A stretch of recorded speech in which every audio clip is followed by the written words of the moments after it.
Hey everyone, welcome to your Learn Lab. I'm Seema, and if you're an IGNOU student, you're in the right place. We create easy to follow videos on IGNOU courses to help you ace your exams. So if that sounds helpful, hit the subscribe button and join me on this journey. In today's video, we are covering a topic from IGNOU MEG 1, British Poetry, Versification, the Grammar of Poetry. If you have ever wondered what makes poetry flow beautifully or how to analyze rhyme, rhythm and meter for your exams, stay tuned. Let's start with the basics.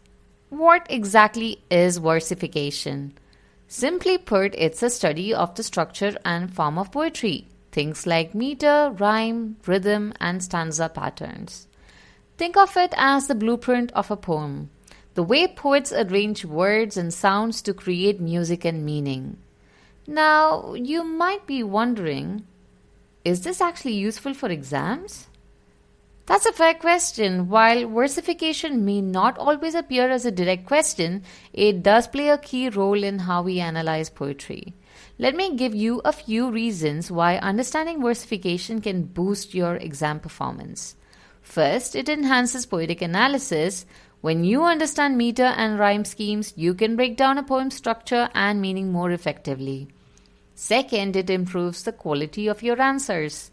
Even if you're not asked directly about versification, referencing poetic forms shows a deeper literary insight which helps you score better.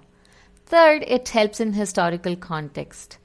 Different literary eras had distinct poetic styles like sonnets during the Renaissance or free verse in modern poetry.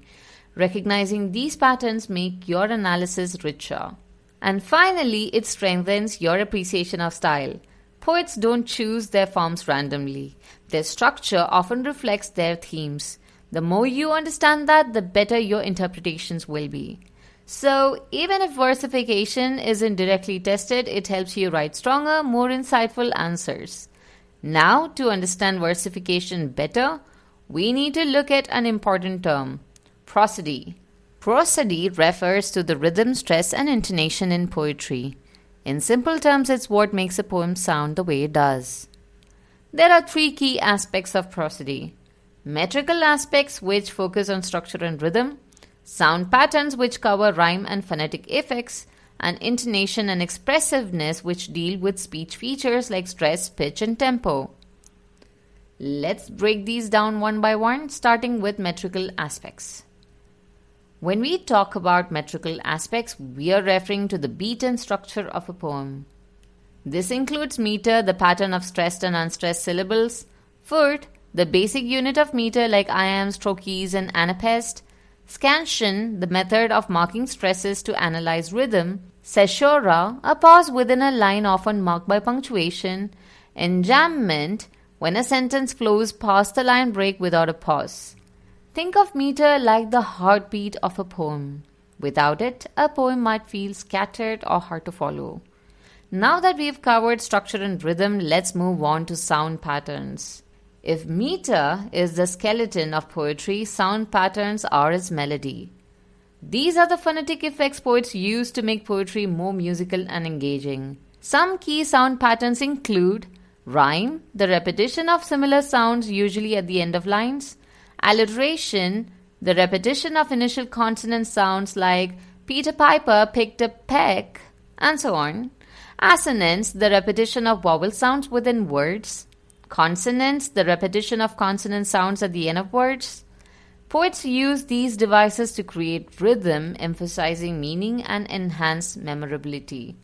But poetry isn't just about rhythm and sound, it's also about expression. That's where intonation and expressiveness come in. Ever noticed how the same line of poetry can sound completely different depending upon how it's read? That's because of intonation and expressiveness. Let's break this down. First, you have stress or accent. Some syllables are naturally emphasized more than others. Next, you have rhythm, the overall flow and beat of a poem. Then you have pitch, the highness or lowness of the voice. Next you have tempo, how fast or slow the words are spoken. Then you have pauses, juncture, breaks in speech that affect meaning and emphasis. And last you have timbre, the tone or quality of voice that conveys mood. For example, compare these two readings of the same line. Shall I compare thee to a summer's day? Shall I compare thee to a summer's day? Big difference, right? That's the power of intonation and expressiveness. Let's quickly touch on two crucial aspects of versification, meter and scansion. Meter is the rhythmic structure of a poem, while metrics is the study of meter in poetry. There are four main types of meter. Syllable stress meter, focusing on both syllable and stress. Strong stress meter, emphasizing only on stressed syllables. Syllabic meter, counting only syllables, not stress. And quantitative meter found in classical poetry based on long and short syllables. To understand meter properly, we use scansion. Scansion is the method of analyzing a poem's metrical pattern. It involves marking stressed and unstressed syllables to identify the poem's rhythm.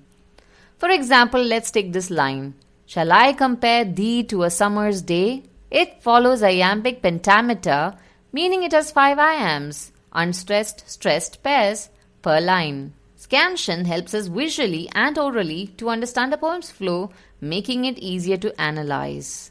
Now you have a basic understanding of versification, the grammar of poetry. In the next video, I'll dive deeper into meters and scansion with examples to help you break poetry down like a pro. If you found this video helpful and would like to learn more, don't forget to like, share and subscribe to Your Learn Lab. See you in the next one. Until then, happy learning.